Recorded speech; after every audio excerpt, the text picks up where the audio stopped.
भाई कैसे ये लोग धर्म का इस्तेमाल करते हैं राजनीति में और उसके बाद आरोप हम लोगों पर लगाए जाते हैं। अगर ये लोग भगवानों में ही लड़ाई लगा रहे हैं तो सोचिए इंसानों को किस तरीके से ये लोग बांटने का काम करते हैं। हकीकत है विपक्ष के पास अब कोई मुद्दा नहीं बचा, इसीलिए ये लोग इस तरीके की भाषा का इस्तेमाल कर रहे हैं।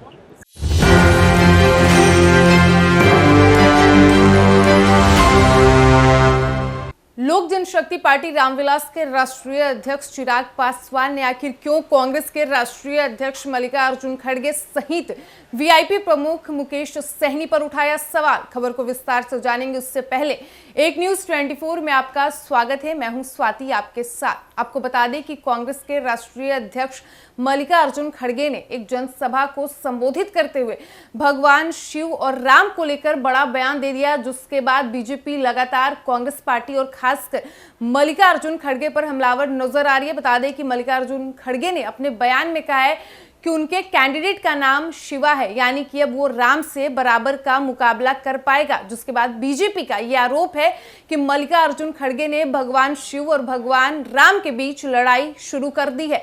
वहीं आपको बता दें कि बीते दिन वीआईपी प्रमुख मुकेश सहनी ने देश के प्रधानमंत्री नरेंद्र मोदी को लेकर एक बयान दिया, जिसमें उन्होंने कहा कि 10 वर्षों तक पीएम क्या ताली बजा रहे थे, जिसके बाद सियासत पूरी तरह गर्मा गई है। वहीं तमाम मुद्दों पर आज चिराग पासवान का भी बयान सामने आया। आप इस वीडियो के माध्यम से सुन सकते हैं कि किस तरीके से चिराग पासवान ने कांग्रेस के राष्ट्रीय अध्यक्ष मल्लिकार्जुन खड़गे से लेकर वीआईपी प्रमुख मुकेश सहनी पर हमलावर नजर आ रहे हैं।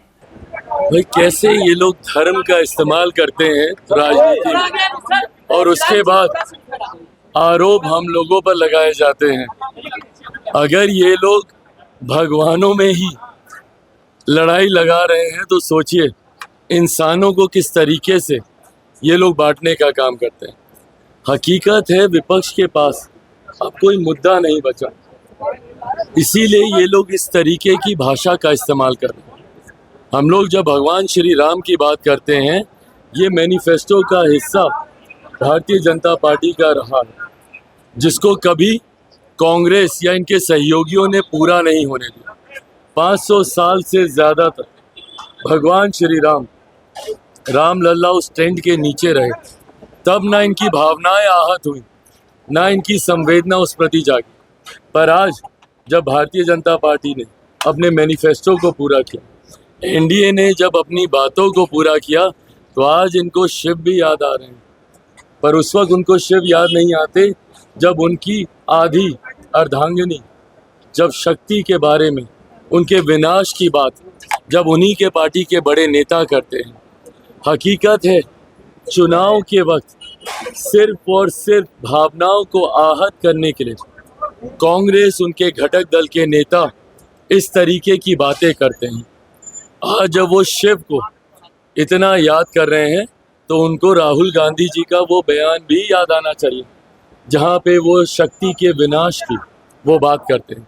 ऐसे में इन्हीं विरोधाभास में जो इंडिया अलायंस अटका हुआ है, यही कारण है कि 14 से कम समर्थन 19 में मिला और इस बार कांग्रेस ऐतिहासिक ऑल टाइम लो पर इस बार कांग्रेस का प्रदर्शन।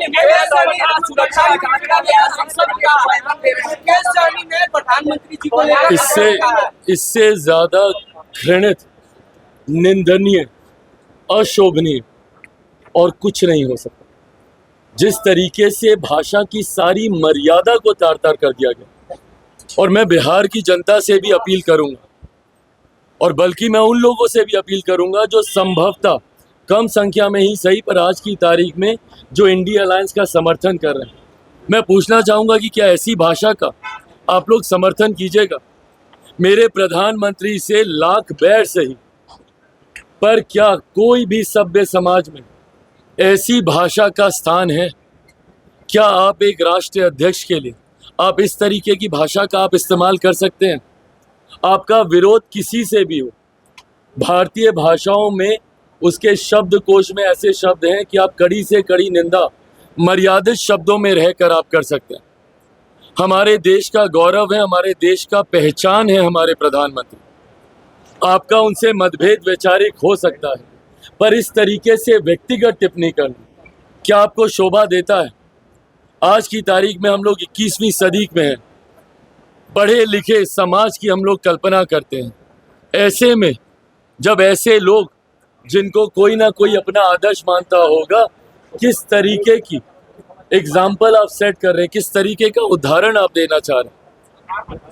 मैं बिहार की जनता से आग्रह करूंगा कि देखें और देखकर निर्णय लें। एक तरफ राजद है जो परिवार की मां बहनों को गाली देने का काम करते हैं, दूसरी तरफ उनके सहयोगी हैं जो प्रधानमंत्री जी के बारे में इस तरीके के शब्दों का इस्तेमाल करते हैं। सभ्य समाज में ऐसे शब्दों की कहीं कोई स्थान नहीं है, और कल को अगर ऐसे लोग आ गए तो फिर उसके बाद आने वाली पीढ़ी को क्या संस्कार दिए जाएंगे, ये इनके नेताओं की भाषा से ही पता चलता है। तो आपने सुना चिराग पासवान को, जिन्होंने कांग्रेस के राष्ट्रीय अध्यक्ष मल्लिकार्जुन खड़गे को लेकर कहा कि आप लोग देख सकते हैं किस तरीके से ये लोग राजनीति में धर्म का इस्तेमाल कर रहे हैं और आरोप ये हम पर लगाते हैं। ये आज भगवान शिव की बात कर रहे हैं। ये भगवान शिव और राम को जब ये लोग लड़वाने का काम कर सकते हैं तो सोचिए ये लोगों को किस तरीके से बांटने का ये लोग काम करते होंगे। साथ ही उन्होंने कहा कि जब भगवान 500 वर्षों तक जब टेंट में थे तब इनको भगवान की याद नहीं आई, आज इन्हें भगवान शिव की याद आ रही है। जब इनके नेता राहुल गांधी शक्ति का विनाश करने का बयान देते हैं तब इन्हें भगवान शिव की याद नहीं आती है। ये लोग सिर्फ चुनाव के समय लोगों की भावनाओं को आहत पहुंचाने के लिए कांग्रेस पार्टी और जितने भी घटक दल के नेता हैं वो इस तरीके का बयान देते हैं। साथ ही उन्होंने मुकेश सहनी को लेकर कहा कि जिस तरीके से उन्होंने देश के प्रधानमंत्री को लेकर जिस तरीके का उन्होंने भाषा का प्रयोग किया है वो बेहद निंदनीय और अशोभनीय है। जनता इसका जवाब इन्हें आने वाले समय में जरूर देगी। फिलहाल इस वक्त की खबर में इतना ही, और ऐसे ही तमाम खबरों के लिए बने रहिए हमारे साथ। वीडियो पसंद आया हो तो वीडियो को लाइक करें, शेयर करें, साथ ही हमारे यूट्यूब चैनल एक न्यूज़ 24 को सब्सक्राइब कर ले। यदि आप हमें फेसबुक पर देख पा रहे हैं तो हमारे फेसबुक पेज को भी फॉलो करें। धन्यवाद।